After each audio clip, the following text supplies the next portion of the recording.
of the inaugural series of the Great University of Jos, Professor Donald Musa, MBBS, MWAC, FMCOD, MSc, PhD.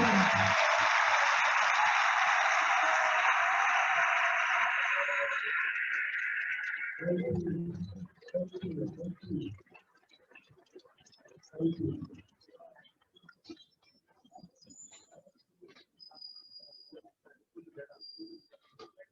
I want to really thank my former HOD that have been named emeritus HOD for that kind citation. And I want to thank the chairman of this occasion for the great opportunity to stand today as the 94th inaugural lecturer of this great university. I want to begin this lecture by speaking one permission and its code.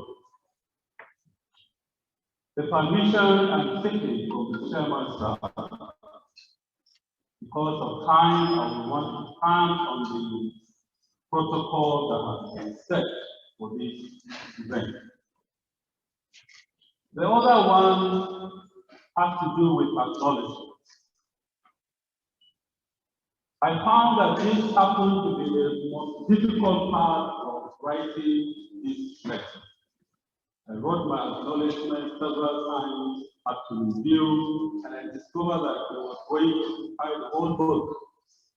So I had to quietly summarize as much as possible. And it is impossible for me to capture all that each and every one has contributed to me and here today. And because of that, I will want to avoid the temptation of reading the acknowledgements today. I want to simply just say that God loves me so much and has been so gracious to me. He loves me so much for giving me, all of you, and giving me great men and women.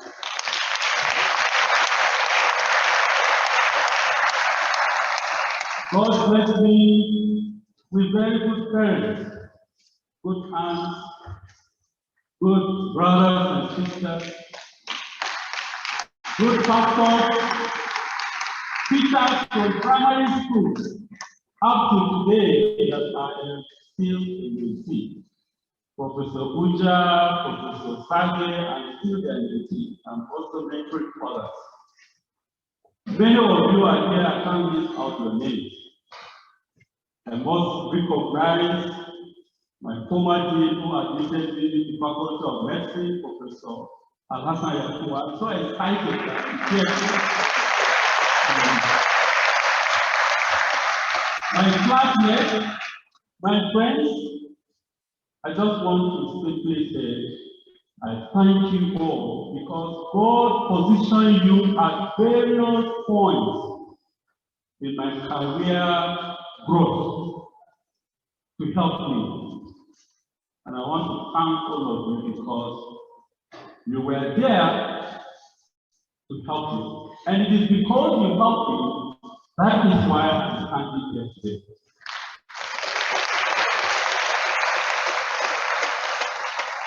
So thank you so much. I want to start this lecture again with a question that I asked: evolution, creation, or a journey of grace? And I want to answer right from the get-go that it has been a story of grace. I'm happy these are my biological parents and they're here today, but my mama, this kind of grace.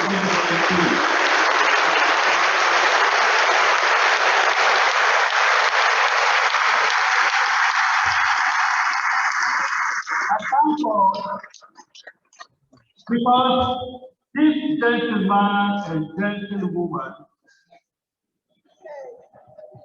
God used them 50 years ago to bring me this work. They made a decision to marry 56 years. They just celebrated their 56 years wedding anniversary in February this year. And this is where they started their life. They gave birth to my senior sister, who is here, Dr. Manatu, who's here. And my senior brother also, before me, they did too. And one of the things that I thank God so much is that God used them to take me to school.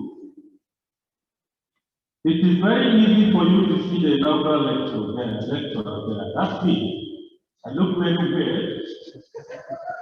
I happen to be the only pupil in my class that didn't know how to put on his shirt. And you can see me there, my shirt and stomach or abdomen, as a doctor now, is widely open. Some of my primary students have met just for this, This is the guy that is a professional. This is great. Along the way, in secondary school, I learned how to button up my shirt.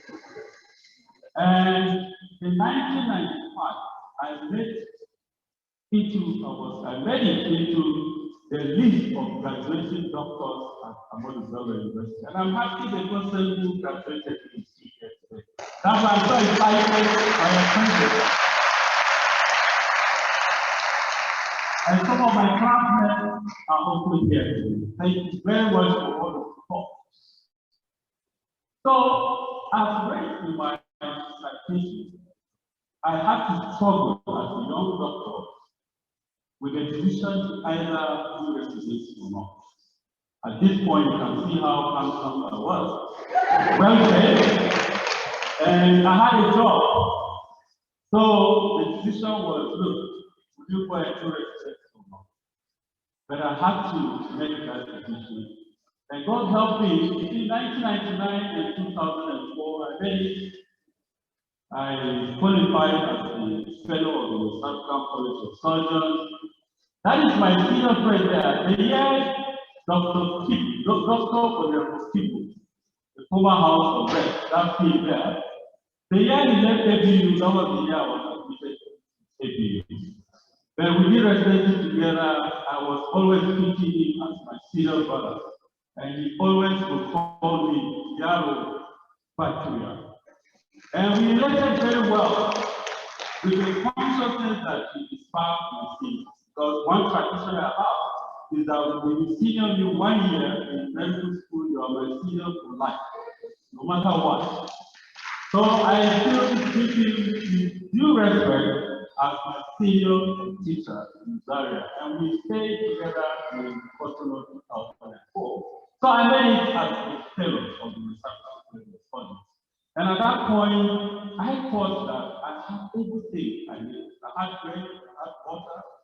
What else do I need? I realized quickly that that was just the beginning of the journey in my career. So, with a very strong, loving, and supportive family, I have a beautiful wife, beautiful daughter, beautiful son, who have been around me all these years.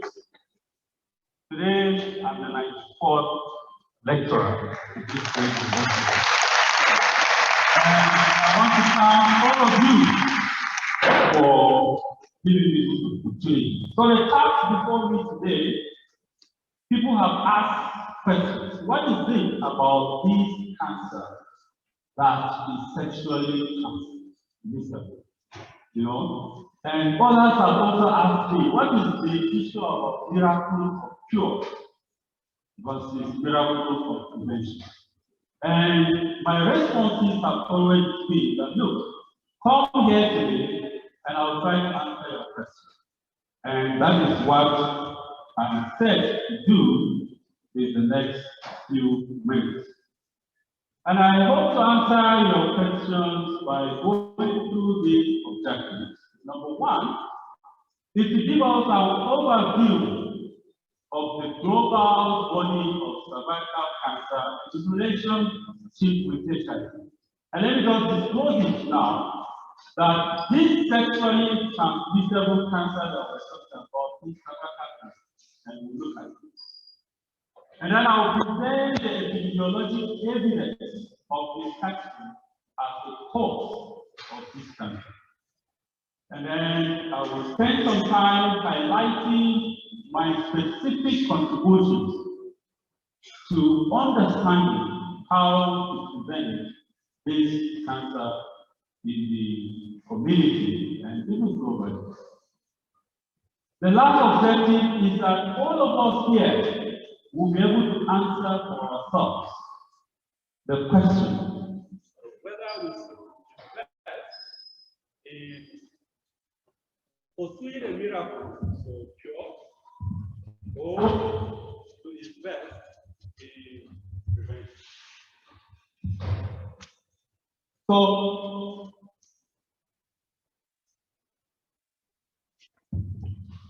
okay, so I want to begin with those of us who do not know what the service is or where the service is.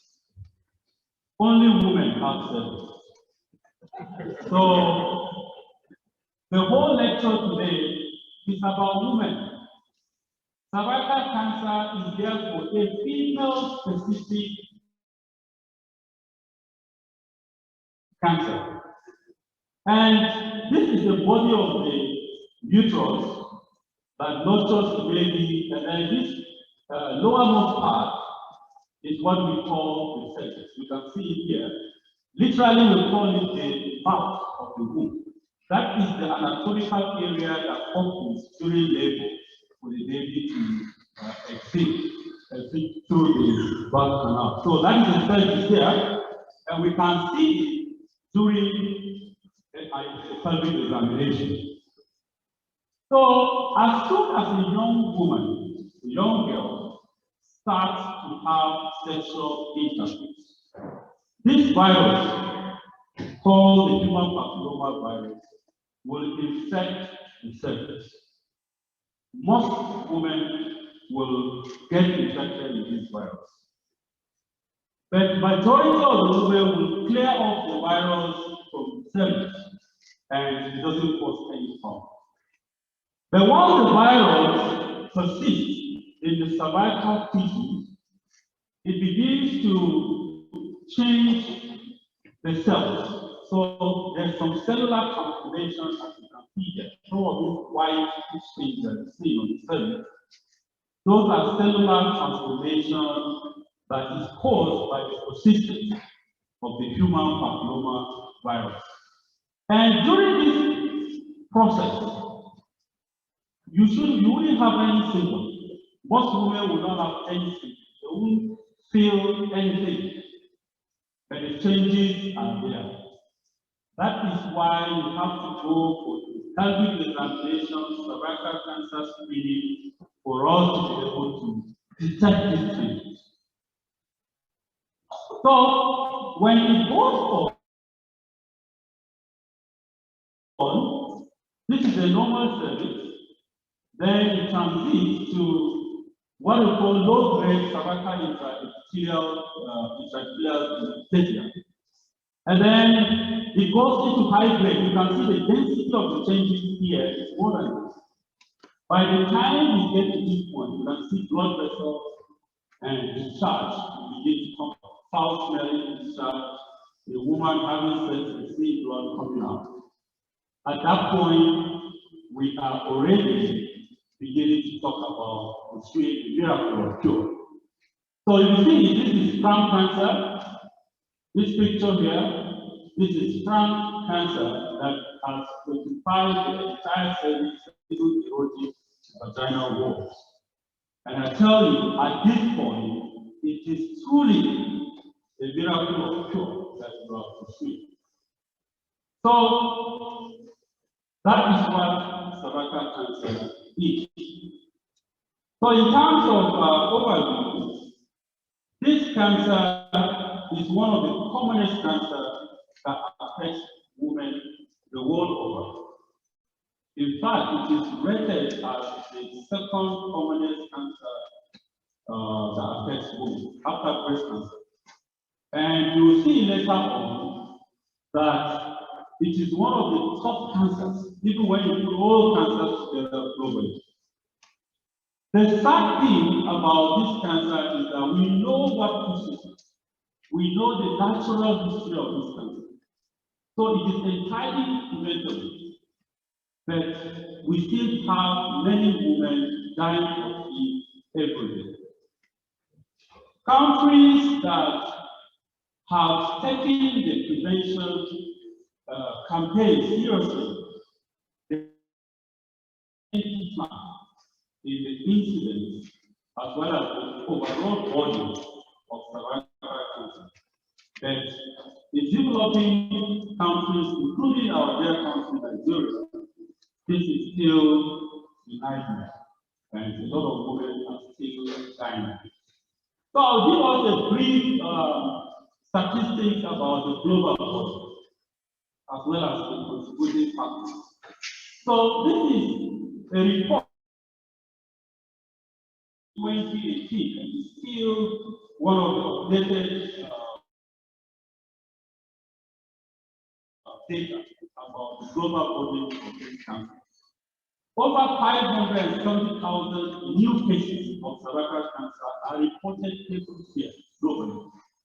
And you see the density of the incidence. You see here all these dark red areas in southern hemisphere, excluding Australia and New Zealand. That is the belt that has the highest volume of cervical cancer. And you look at the map, the statistics, you will find out that over 70% of the global cases of cervical cancer reside in sub-Saharan Africa. If you look at mortality, that is deaths, about 311,000 deaths occur. So 570,000 new cases within a year of diagnosis, over half of them will die. And that gives us a mortality incident ratio of about 58%.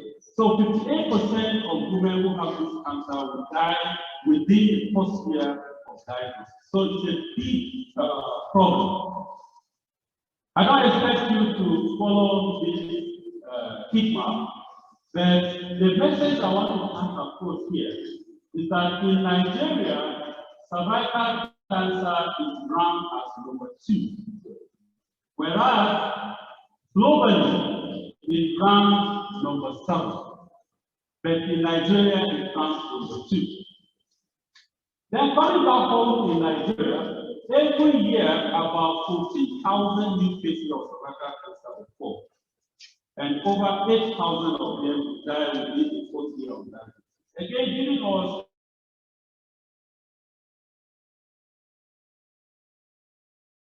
women who have this cancer will die in Nigeria within the first year of life. And the main problem is late presentation, advanced stages of presentation. Some of the sad issues about this cancer in Nigeria is that every year over 53 million women in Nigeria are at risk of developing this cancer, but only about 8.7% have had access to screening. And if I take a census here, how many women that are here have done cancer screening? I'm sure it will be quite revealing. So only about 8.7% have done this screening, and we do not have an organized program. So this is to tell us the distribution of cases for every age group, and you can see we start to see these cases between ages 25 to 29 down to 75 years. So the blue bars represent Nigerian data, whereas the orange bars represent the data around West Africa. How are we doing compared to the rest of the world? That is West Africa, the orange, and then Nigeria is here. Rest of the world, you can see the huge gap in terms of progress. The overall global community, especially the developed world, they are making a lot of progress, whereas in Nigeria we're still moving up because of the poor screening facilities or even utilization. Now I talk about the relationship between this cancer and HIV, which again is sexually transmissible virus. So if you look at HIV incidence, wherever we have high HIV incidence here, you also see a correlation. Those who do geology, geospatial analysis will tell you that there is a spatial correlation, all right, autocorrelation between HIV incidence as well as cancer, cervical cancer incidence in this region, telling us that there's something that has to do with HIV. The article that was published also summarizes these factors. That HIV infection is a big factor, the lack of organized cervical cancer screening programs, poor coverage of this screening even when available, like in Nigeria, only about 8.7%. And then illiteracy, weak healthcare system, and poor vaccination coverage. We will see as I talk through this presentation, we do not even have HPV vaccination programs in Nigeria. So these are all the problems. Again, to show the evidence that HIV contributes a lot to the body of cervical cancer. So this was a study that summarizes the risk of incident cervical cancer in women who have HIV. And the summary here is that the relative risk of a woman living with HIV developing cervical cancer is 6.1. That is, HIV positive women are 6 times more at risk of developing cervical cancer compared to those who are HIV negative. That's the message I want to share. And then some key characteristics of the screening we have in Nigeria. Availability of cervical cancer screening programs, no, we do not have. Active invitation to screening, we do not have. If you were in the US, once a woman reaches age 21, you sit down in your house and you will get a letter that will hit your room or your house and tell you, look, madam, you are 21 years old, you are due for the cervical cancer screening next Monday. Your appointment time is 9:15 a.m. So, and when you get there, everything is set for you. We don't have that. If you interview women who have done screening, they'll tell you the barriers to accessing even the screening services are first.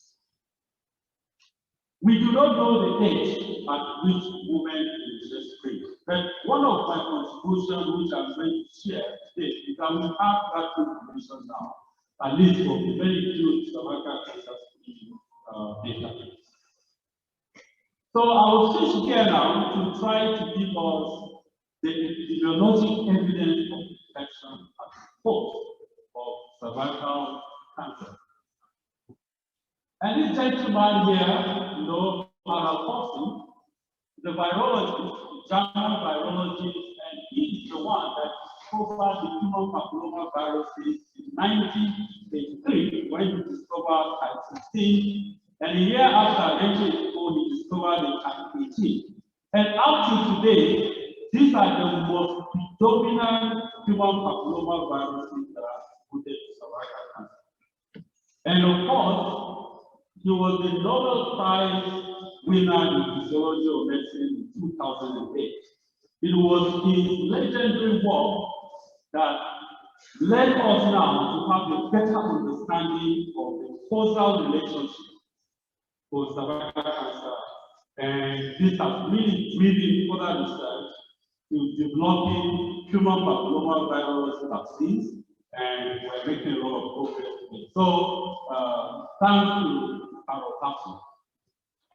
Now, before we talk about possession for epidemiologists who are here know that it's a very hard thing. And that is why Bradford published his paper in the 50s that correlation is not equal to possession.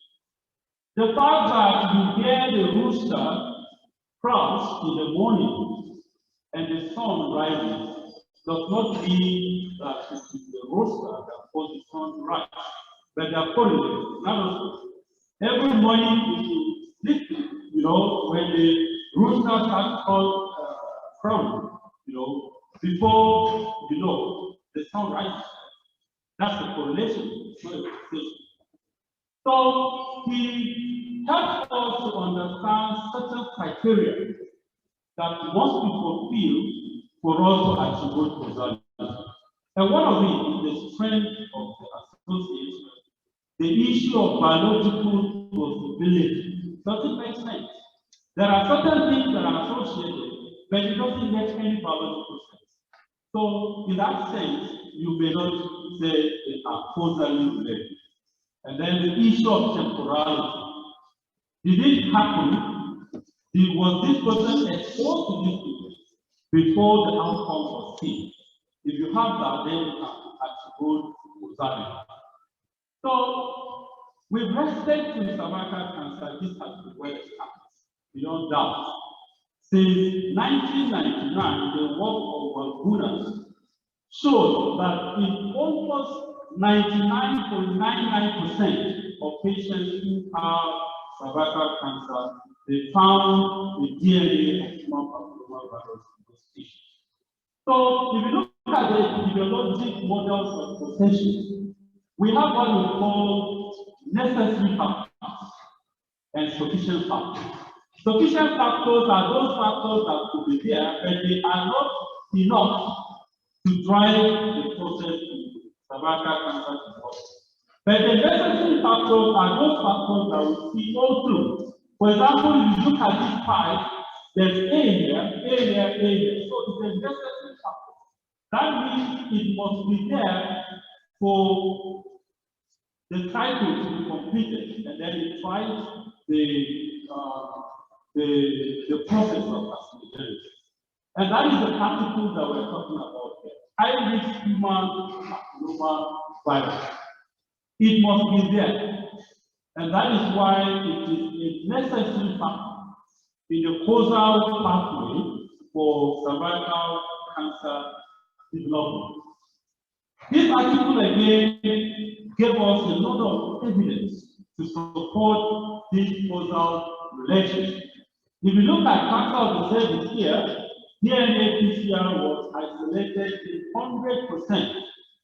Again, if you look at the Bradford-Hills criteria, the strength of the association here is too much for us to say it occurs by chance. So, and that is why it has been concluded that cervical cancer is actually caused by this virus. So, what are my brief take-home messages in this part of the presentation? The first thing is that high-risk human papillomaviruses are a necessary factor to the causal pathway for cervical cancer development. HIV helps in the persistence of these causal viruses. Both HIV and high-risk human papillomaviruses are all sexually transmissible. You will now agree with me that it is not an overemphasis, Mr. Chairman, that cervical cancer can be safely classified as a sexually transmissible cancer.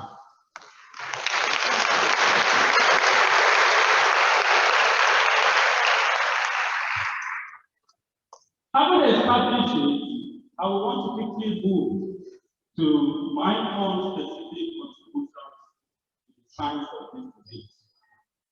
And I want to remind us again about the major steps in cervical cancer control. The first is a healthy cervix, innocent cervix, no problem at all. As soon as the woman starts having sexual intercourse, particularly meeting the wrong type of sexual partners. They begin to infuse this virus into your system, and it becomes a HPV infected service. This service now no longer the same as this service. It has transitioned from a normal service to a HPV infected service. And then this virus again is so clever. When it goes there, it doesn't announce its presence until it has gathered enough momentum to cause evil. So it remains there, and when it is persistent, it then transforms itself. You can see the whitish flecks and vessels beginning to organize themselves. And this is what you see on the microscope up here. And then later on, it becomes invasive cancer. Another slide sharing the same message. The principal message here is that HIV virus helps the HPV infected cells to remain persistent. And when it remains there, instead of regression, that is going back to normal cells, it drives it towards field cancer. And once you move to this stage, the next thing is that you can see there's no, you remember irreversible and reversible infections in chemistry. Here, this one is irreversible. Once you reach there, it's just a matter of time. You will transition to the state of invasive cancer. So these are the major steps. So what I did, my first contribution to this area was in 2009, with mentoring of my colleagues, I was able to develop a macro transition model.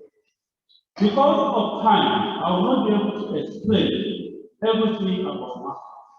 But macro helps us to examine how long can you remain in one state, and what are the transitional probabilities of moving from one state to another state.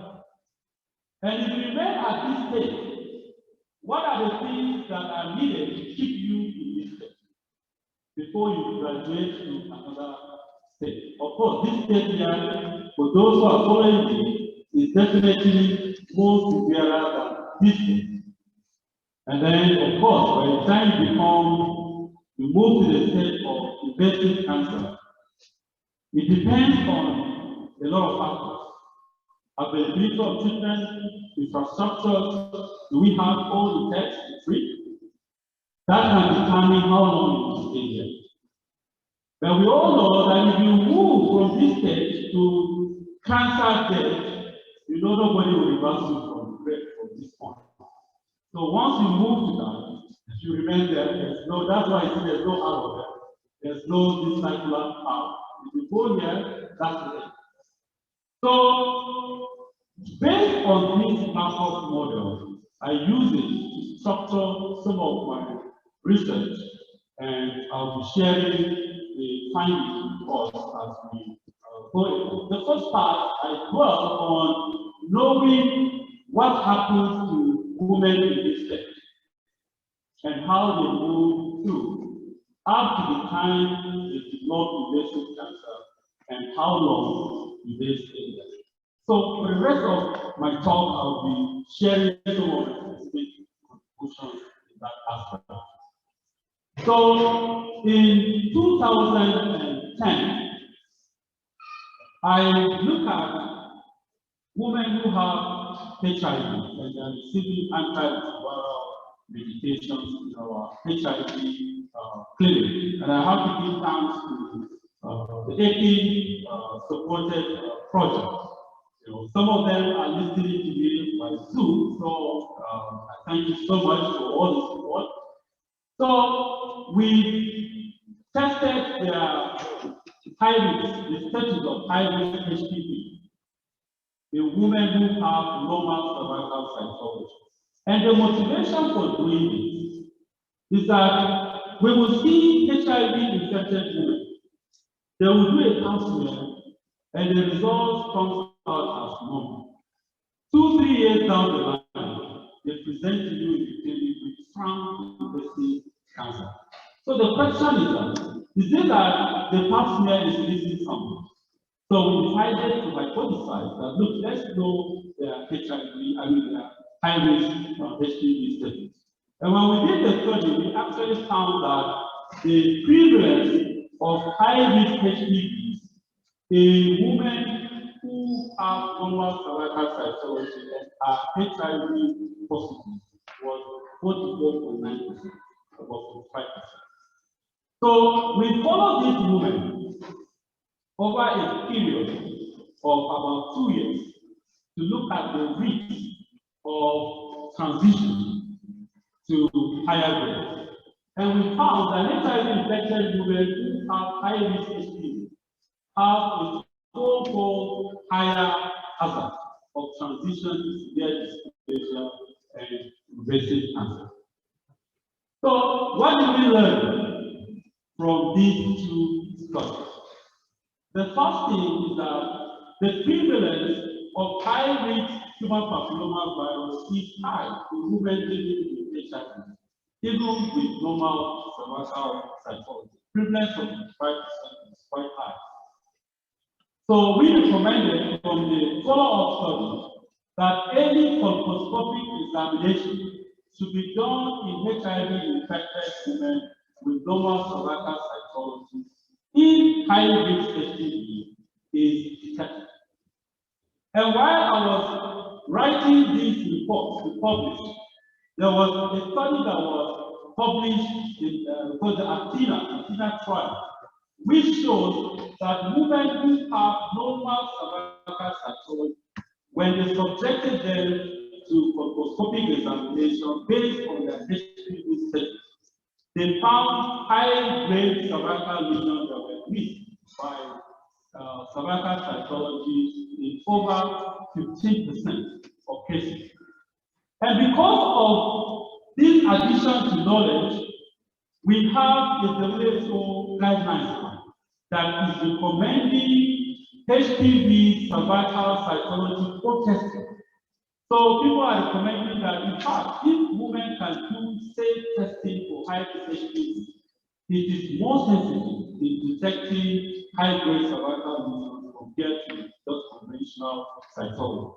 So HPV for testing, cytology, and the rest of that. So this practice will help us detect pre-malignant lesions that the hitherto could miss. Now again, back to my Markov model again. I had access to a huge cervical cancer data while I was away. And we wanted to find out what are the epidemiologic predictors of a typical common cells of undetermined significance with high risk human papilloma virus. We've already known that women who have high risk HPV have a higher chance of having underlying cervical cytology. But high risk HPV is not available in resource limited settings. As I'm talking now, we do HPV testing only for research, not for clinical care. So we wanted to look at the epidemiological predictors so that when we speak, we are able to discriminate those who may have high risk HPV. Without being we'll be able to say, well, a woman who has characteristics A, B, C is more likely to have high risk HPV. So it's better to just take that colposcopy instead of wasting limited resources doing HPV tests. And we published this paper in Archives of Technology and Obstetrics. And this is a summary of what we found. That age less than 30 years significantly predates aspects with high risk HPV.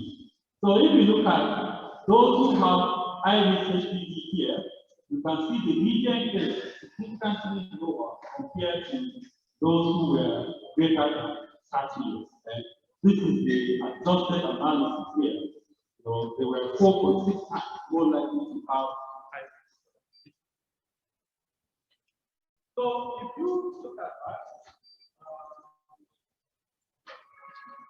we concluded is that those women who have high rates and who are less than 30 years, instead of asking them to do high risk HPV before colposcopy, we should just prioritize immediate instead of doing HPV. The other paper that I want to has to do with a huge database that we have here in JOS. And this was a 10-year cross-sectional data analysis of women who have been coming free in our cervical cancer screening unit.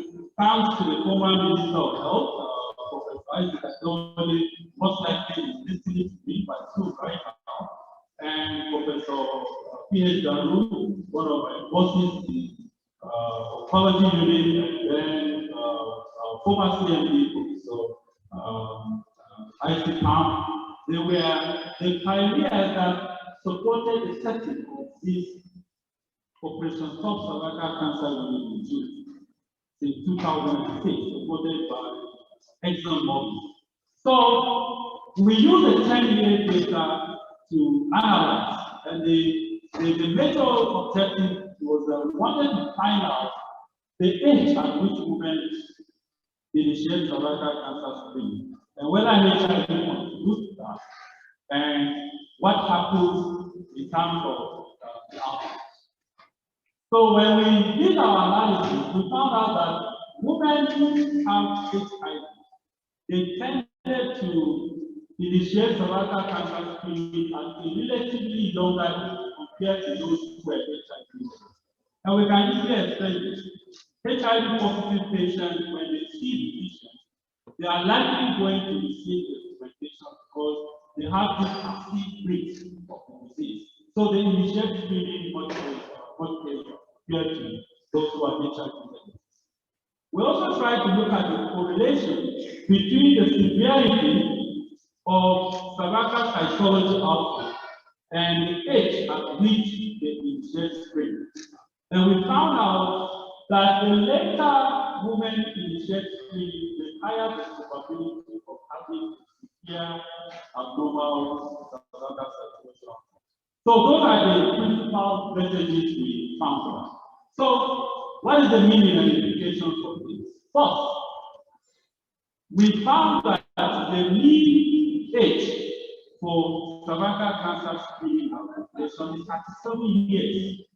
And if I ask the women who have screened here, if we take the statistics, it's not likely going to be different from this. That most women in Nigeria initiate screening at relatively late ages. 37 years is the median age we found in our own cohort. And the implication of this is that we have data in similar settings in Africa that has shown that the median age at development of cervical cancer in HIV-infected patients is 35 years. For those who are non-settings, 38 years, and those that are negative, 40 years. So it means that if our women are beginning to screen at 37 years, we are in fact missing the opportunity to detect pre-cancerous conditions. And it may be too late at that point. So that is the message. The other thing we found is that education happens to be a significant factor in initiating cervical cancer screening aid. So we concluded that investing in women's education, we actually found that women who attend up to 7 years of formal school education were significantly more likely to initiate cervical cancer screening earlier than those who did not attend that level of education. And it also reduces the odds of having severe dysplasia. So investing in girls' education, is a social capital intervention that will improve cervical cancer outcomes. So the other thing we found also is that women that are more than 35 years of high parity have a higher probability of having the rise of precancer, irrespective of even HIV, even when you control for that. And then we also talk about the correlation between advancing age and initiating screening as well as having severe abnormality. And the role of this patient is also there. This is what I just talked about, that having up to 7 to 12 years of participation reduces the risk of having an underlying dysplasia by about 25 to 35% of cases. And this finding therefore led us to another related study that we published in the Journal of Infectious Agents and Cancer, looking at HIV development of cell abnormality. So here we follow up this problem to see what happens after you have had the normal cervical cytology during the follow-up pattern. And for the sake of time, I'm not going to bother you looking at all these statistics, but again, we still look at age at first screening, parity, they were still significant factors. As you can see here, the fact that you have HIV infection was not a real issue.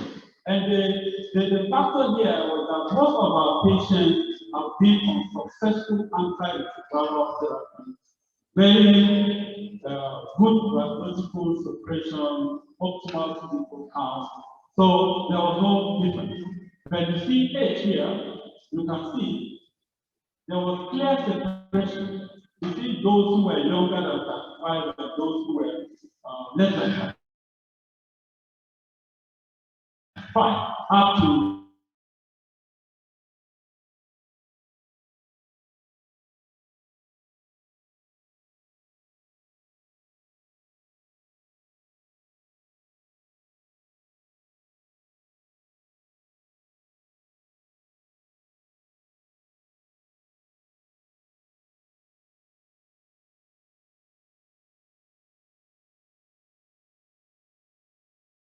according to guidelines.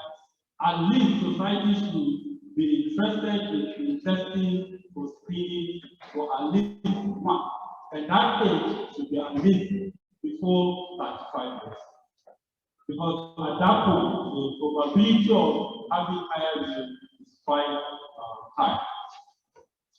So the next contribution I want to share is the evidence of cervical cancer education and the role of healthcare providers in cervical cancer screening. And I want to begin by acknowledging the contribution of these great scientists.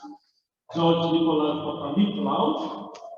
He is one of those legendary scientists who discovered in the early 50s that just examining the cells under the microscope can show any changes in the cells predating the development of cancer.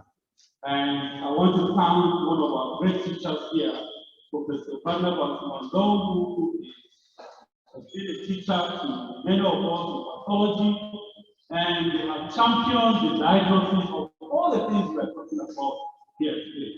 Professor Mandong, please represent George Nicholas of Palau. Thank you very much.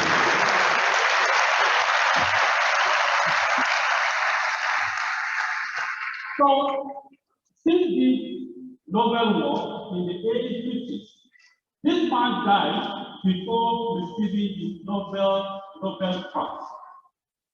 But he has been immortalized in the German Foreign Service because of the great work he did. So, since this was discovered, a lot of countries, USA, developed countries, have used this work in their organized cervical cancer screening programs to reduce the incidence of cervical cancer at the population level. But in Nigeria, we are still struggling. Sub-Saharan Africa, we are still struggling. So we did a study to look at the effect of cervical cancer education and provider recommendation on screening rates. We wanted to see what are the factors that can make women go for cervical cancer screening. So we did a large systematic review that involved 225,000 women in 5 continents in the world. It's a very large study. And for those of us who are interested, you can Google this study and you can see. It was published, it was one, when I checked the citation of this paper recently, it has been cited over 100 times in the literature. People have used this work to make policy as well as to guide further research. So what we did was a summary of our findings. It shows that the full effects of theory-based cervical cancer education increases cervical cancer screening rates by about 2.5 times compared to women who were exposed to non-theory-based cervical cancer education. And I'll talk about this shortly. The other important information is the contribution of offering women the option for self-sampling. And self-sampling increases screening by 1.7 times compared to women that didn't have any health. Especially those women who have not complied with their education. You know, when you offer them the option for self-screening, the self-sampling, it increases the participation rate. So what did we find? What are the conclusions? Theory-based education is more effective than didactic education. Theory-based, for those of us who are in psychology, the chairman, I know you are a guru in psychology, you can explain human behavior very well. And this study showed us that when we design educational packages based on theory, health belief model, social cognitive theories, and other psychological theories that explain behavior, perception of risk. If you approach women based on theory, it increases their participation in cervical cancer screening rather than just giving them didactic education. You gather women and say, look, this is cervical cancer, this is before your lecture. It doesn't cause much effect compared to when you design your intervention based on theory. That is the first information we got to. And this theory was more impactful in communities with low literacy level.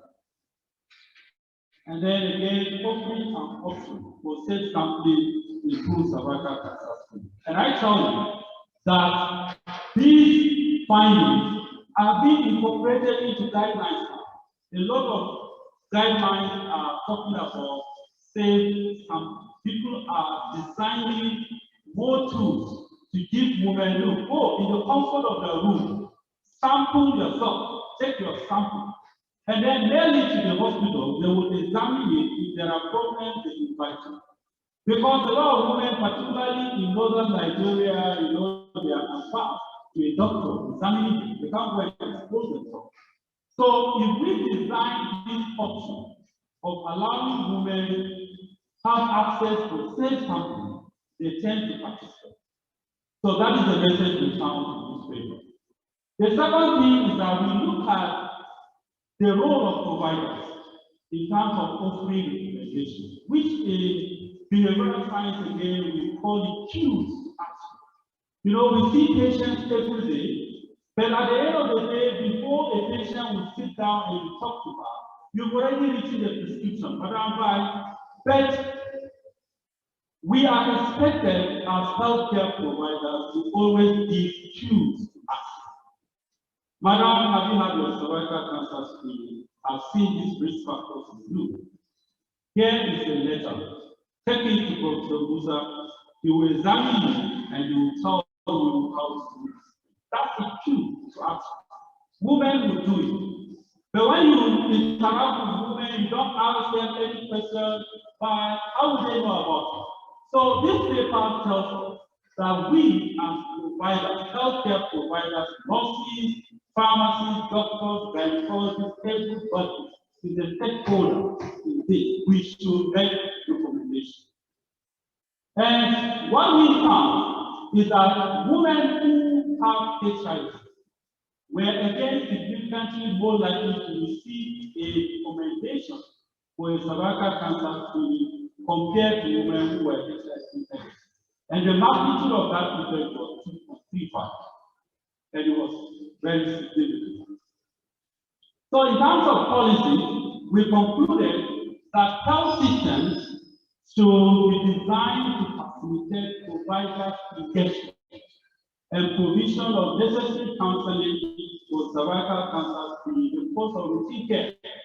We need to be aided to do that. In some settings, they have what we call clinical decision support system. And then the practices or the practice of offering these recommendations, these women already identified with these risk factors should be supported. Now, the last thing is moving from invasive cancer to cervical cancer. How do women with cervical cancer get treatment, and how long do they survive? Now, this is another study that we did in JAWS, and we found out that over 72% of women that were diagnosed with cervical cancer in JAWS were at advanced stage of the disease. So only about 28% of them were diagnosed at any stage. But the question also is that even those 28% that presented at any stage, what do we do? What do we do with them? At the time we did this study in our department, and my teachers are all here, everybody was running away from doing surgical intervention for local regional tumor control, even for any disease. So, early in 2010, I was already a consultant, I was working as a medical physician. So we decided to develop a protocol of offering modified radical hysterectomy to this subset of women. And because it was not universally acceptable in the market, those that were not offered became the control. So we followed up these patients over time. For those with advanced disease, you can see the rapid decline in terms of survival. Within 2 years, the probability of women in this group surviving beyond 2 years was about 0.2.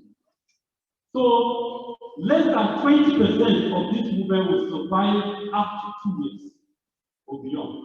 That is what this survival curve is telling us.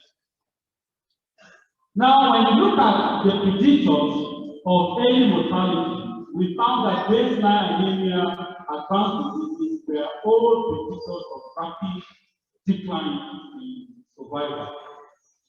Coming to the cohort with early disease, where we have the chance to improve their survival.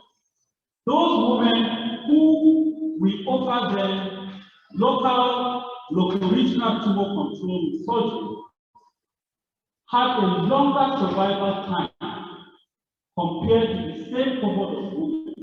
They had early disease, but because we did not remove the tumor, a lot of them died much earlier. So what did we learn from here? We learned that advanced disease and baseline anemia were responsible for rapid decline in survival. And then, because we followed up these women, we used to send them to Zaria because that was the closest hospital for a maternity in the country. And when we followed up these women, we realized that only about 11% of these women actually got to Zaria and got any form of treatment. During the follow-up, you'll find out some of them will go back and go to Lantan to sell whatever, mobilize money. Before they get to Zaria, it has found the militants. And then I'll call Professor Ramil. And Ramil will come and speak grammar with me in the world and say, Musa, you told me to come and do what here? I'll do the prostomy, the disease with you. What will I do? And these women were dying helplessly. So the findings from of this study has actually helped us.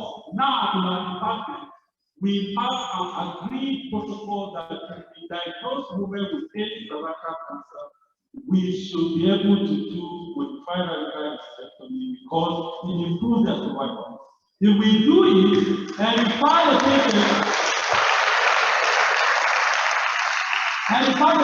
to Zaria, Abuja, Lagos, whether they go there or not, we have already improved their quality of life and survival. And that has become the standard of care in our hospital now. And I found that majority of centers now, including also in Nigeria, they are adopting this, they have agreed with this mode of treatment. In fact, they even go beyond what we do, that even in those with advanced stages, you should give what? Chemotherapy, neoadjuvant chemotherapy, and then do insurance surgery. And we have resource-specific guidelines that also help us to improve what we do. So I'm very happy that at least in Nigeria now, in Jos now, we can do surgery to improve quality of life of patients with cancer. Mr. Chairman, before I close the portion for this event, I want to pose this question to all of us. What is our role as a society in cervical cancer prevention? All of us have a role. What should we do as a society? And the problem that we have is that we tend to look at issues in Nigeria from an individual lens. We don't see it as a societal perspective. That is why we are not getting things right. So I wrote a commentary that was published in African Journal of Reproductive Health. The need for societal investment in improve cervical cancer in Nigeria. And you can Google and read this commentary. So what we found and we summarize in this particular commentary is that primary prevention through mass HPV vaccination is the way to go. Up to now, Nigerian government is not investing the time for HPV vaccination. Rwanda has been paying for full vaccination of young girls for over 10 years. We are still not doing it. So, secondary prevention through screening. If we miss this opportunity, we have the next opportunity by doing what? Secondary prevention through screening and early detection and treatment of cancer. That is the whole purpose of cervical cancer screening, is to detect premalignant position free. And then training of doctors on early diagnosis of cervical cancer. And then provision of evidence-based treatment for any cervical cancer cases. For example, what I've just discussed last week, early diagnosis and then hospital treatment. We have economics here, and I found out one of my spiritual mentors, as well as a great scholar of history, is here, Professor Ishmael Ogoru. He is an economist. So the economics of prevention versus cure. And the time I wrote this comment, this is actually an excerpt from the comment. We found that if you invest about $20, you'll be able to give a girl a full coverage for human papilloma virus, which is the prosthetic organism for cervical cancer. And if we invest that money now, we will save more than $20,000 in pursuing a miracle for cure in the future. Just think about it. Those who have had a relation that has cancer themselves, think about the indirect cost of pain, the bleeding, dying prematurely. There's an economic indices called potential life years lost, or years lost, years of life lost to disability. So potential life years lost is calculated when you look at the number of years of productivity that is lost because of a premature death. I've seen lawyers at the prime of their career dying because of cancer. I've seen a doctor, colleague of ours, die before the age of 50 because of cancer of the head. Look at those years of productivity that is lost because of this cancer. And when you put all those direct costs, you agree with me that the $20,000 I'm talking about is actually an underestimation. If you look at the cost of chemoradiation, cost of surgery, the people traveling to India only to die in India, and then they'll start flying their dead body back to Nigeria. Factor all of that into the equation, you'll find out that we are not doing well as a country. If we continue to pursue a miracle for cure, it's not going to help us as a society. So my take home here is that the cervical cancer miracle is not the cure of this cancer. The miracle is prevention.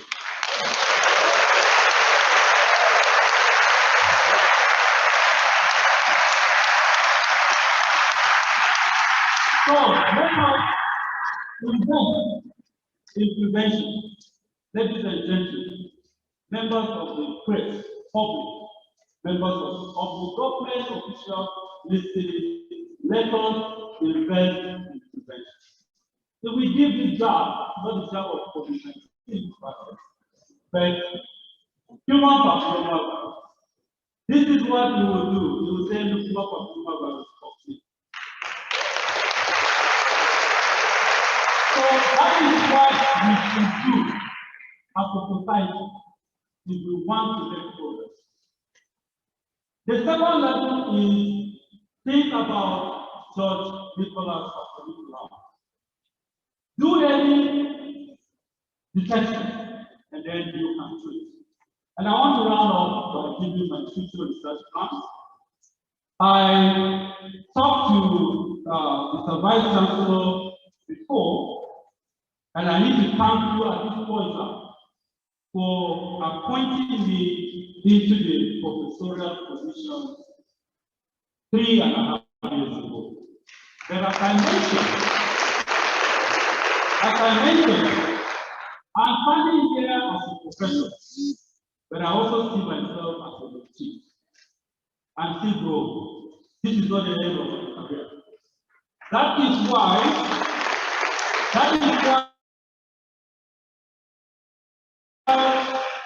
Mr. Vice Chancellor, in 2018, I approached you to get a letter of support for a career research development plan.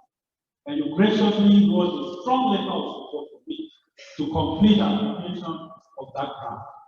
And 2019, I got this grant, International Research Career Development Award. This is a notice of award given to this university. This is the second NIH-funded grant given to the University of Jos. And I must say again that this is the first International Research Career Award given to the University of Jos. And I want to thank my mentor here, Professor Innocent Uja, MNI. He has been like a father to me. Professor Eke, they are all my mentors, and they have done tremendously well to support me in this department. And all those that are working, we're working together in the college. The chief medical director is not here. All the things we're doing without the support, we can't do anything. And I want to use this grand opportunity to tell the academic community that without the support of our institution, no matter how excellent your science is, the institution must support you to compete. And that's why I found these institutional stakeholders enough. Take my message to the right people. I thank you so much for the great support and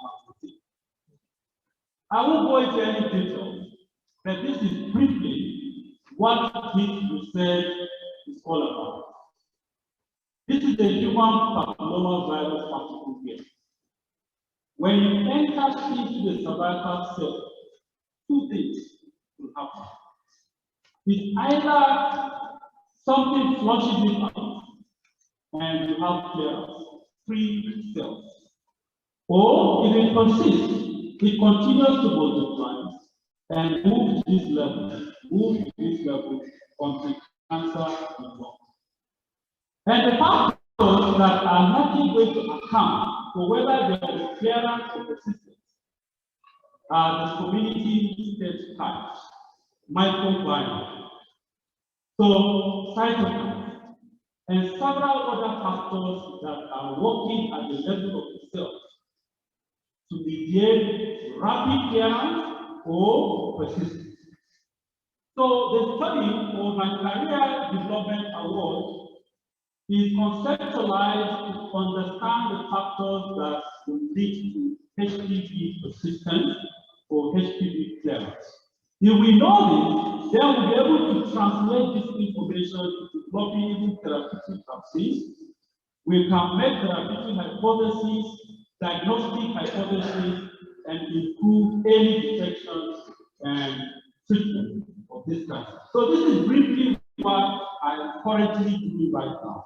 We're looking at samples, pro-inflammatory cytokines, microbiome, cognitive peptides, looking at the types of HPV that we have in women who have normal cervix, low-grade cervix, high-grade cervix, and invasive cervical cancer, and look at what happens over time, so that at the end of the day, we'll be able to translate this information to cervical cancer. I want to end my talk with the following thoughts and recommendations. First, cervical cancer is an entirely preventable cancer. It is transmitted through sexually acquired viruses whose persistence and clearance could be modified through behavioral intervention or the use of primary HPV vaccination. Because this disease is sexually transmissible, I have introduced one strong recommendation here, that strong anti-sexual harassment policies should be implemented and enforced in our institutions and organizations. Gentlemen, let us think about this virus. Let's not only think about that momentary pleasure. Let's think about those viruses that were infused into these young, vulnerable girls that stand a chance of developing cervical cancer a decade or two down the line. So, a policy of implementing anti-sexual harassment should definitely be more serious. And I know that the last inaugural lecturer talked about sexual harassment, gender based violence, and the rest of that. So we need to think about this. Majority of sexually active women will acquire one or more of these viruses that we get over time. But we do not know who will clear the virus and those who will have the virus. If we know it, we'll be able to prioritize our prevention. And since the presence of these viruses is typically not associated with any symptoms, we want to encourage women to avail themselves of cervical cancer screening services anywhere that is available. And government should invest in providing preventive human papillomavirus vaccination to girls before the age of sexual debut. The money invested in that will save us the future cost of pursuing the miracle of joy. And then government should continue to invest in girl child education. Health systems should be designed to encourage productive interaction and communication of women who would benefit from screening. Again, we'll talk about theory-based cervical cancer education, to be designed and delivered to women so that to increase their participation. Utilization of screening services will not only help early detection and treatment of pre-cancer, but will offer great opportunity detection of invasive cancer very early and very early treatment. And then practicing gynecologists who identify and diagnose cervical cancer cases at early stage should either offer them surgical tumor control or refer such cases to their colleagues who have the skill to do so. Finally, the World Health Organization has launched the Cervical Cancer Immunization Initiative, and Nigeria should not be left out of it. Mr. Chairman, sir, distinguished ladies and gentlemen, members of the press, one of the greatest scientists, Albert Einstein, in his writing said, imagination is more important than knowledge. What we imagine, if we follow it, it will take us to where we should be. If you don't imagine anything, nothing will happen. So let us begin to imagine great things. If we imagine great things, then we'll have the inner energy to follow through, to see great things at the end. So here's my imagination. I imagine a time when our healthcare system will be so designed as to give a chance for every woman to live and not suffer or die of the cancer that we all know what it takes. Then.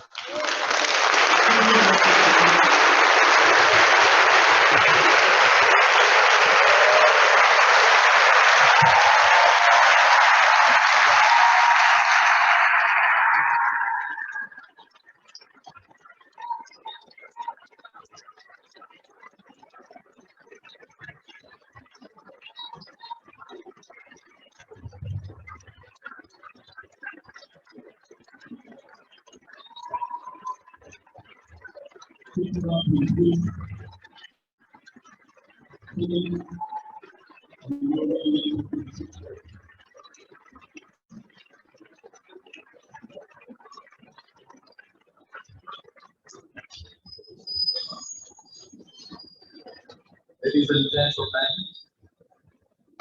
you cannot stay up to now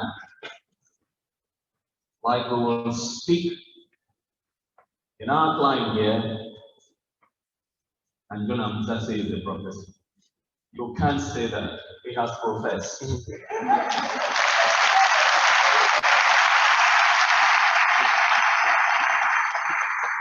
This is a purely academic program, and we intend to keep it that way.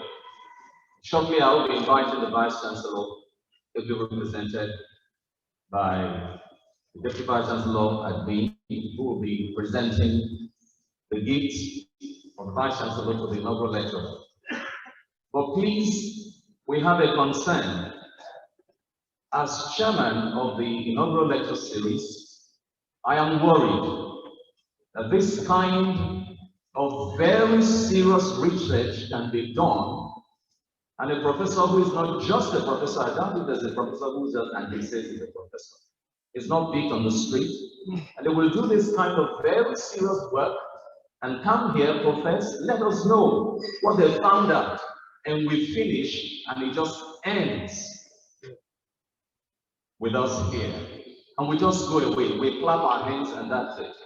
I think that what he has done today is very useful for our society. And together with all the other statements that professors make here, have made and will make here, I am looking for partnering with corporate organizations that can work with us to ensure that recommendations and findings from inaugural lecturers don't just end in the academic beam and nothing is done about that. We want to work with the professional bodies of inaugural lecturers that can push recommendations that are worthy and relevant to ensure that it sees the light of day. For example, Professor Musa has talked about early screening and encouraging that not more than the age of 35 women should be screened. This is the kind of thing that if we have corporate organizations that are willing to partner with us, NMA should be able to push for this kind of recommendations to see the light of day. And then it will not just end there. Maybe those of you who have the ears of our senators, we shouldn't just be talking about the fat salaries that they keep keeping secret. And things are going on because we refuse to talk. As an academic community, we make bold to say the things we say. Some of the money he's asking for is not more than what one of them, some of our lawmakers we use to get a house for their girlfriends, cousins of Jezebel.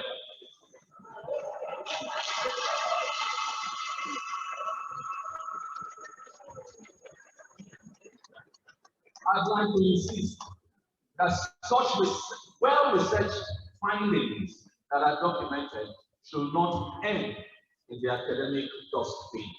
Ladies and gentlemen, with this, I'll invite the Vice Chancellor who will be presenting a gift. Please, I encourage you. The Vice Chancellor will be, I just want to warn.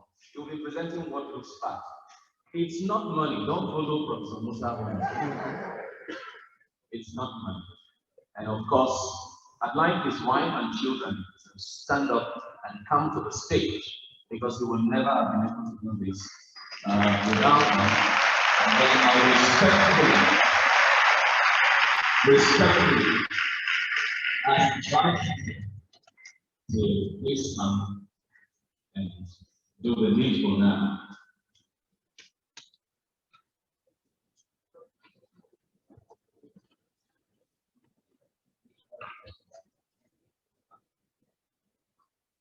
Please come, yes. I envy Professor Musa because by the time I was presenting my inaugural lecture, so far I'm that.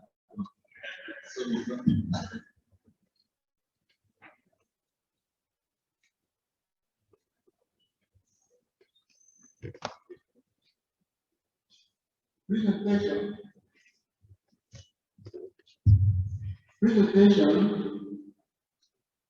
of gifts by the Vice Chancellor. Conventionally, before that is done, the Vice Chancellor has something to say on this occasion. It has been what scholars refer to as evidence-based. That is research-based lecture delivery. And I knew to be an artist. It has been a very useful learning process. For instance, the inaugural lecturer has established today in terms of contribution, in terms of global contribution, in terms of original contribution to knowledge, and established that cervical cancer is a sexually transmissible cancer. For women all over the world, the problem. In Nigeria, it is ranked as number 2. And over 50% of infected people die. But the good news is that prevention is possible. For instance, there can be secondary prevention of this cancer. You mentioned that outside Nigeria, you can have education for screening. The age at which screening is initiated is very critical. Women can have that. Men can have that. Because anything that affects women invariably will affect men. Now, the is something which I like, but there are studies showing the difference between medicine and clinical psychology. I was so glad when you mentioned the patient that it helps behavior model used in clinical psychology, medical settings. You also mentioned the social cognitive theory promoted by Albert Bandura, psychology, the related theory is the theory of rational action, which depends on prevention, and the theory of planned behavior, which is not about space. We all have our email addresses. If you want to know the email address of the next lecturer, of course you should. You can get in touch with Professor P. Ochi, who is also projected WB, according to this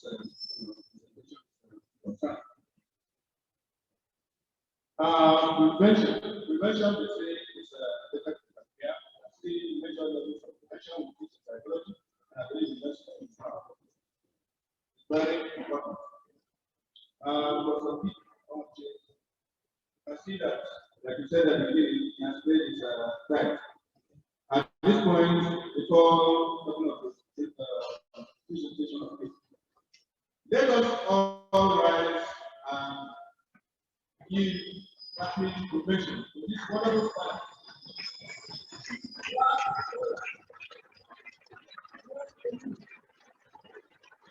Congratulations. Congratulations. Congratulations to you and to God in you. Our God is able to present. And I think we all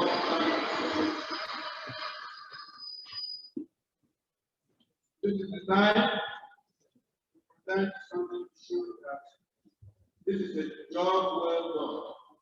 They have demonstrated what we call productive scholarship. And it is not based, this presentation is not based on their sake. It's exercise based. It's not based on common sense knowledge. Can be wrong or right. It is not based on what we call anecdotal records that are wrong or right. The presentation is not based on rumors, but based on research findings. And that's what we've got. Like I said, it sounds the presentation is scary. It's very scary. Not only to women age 21 or 35 and beyond, but the families. But the good news is that God is there. God is a healer. You will treat, but God will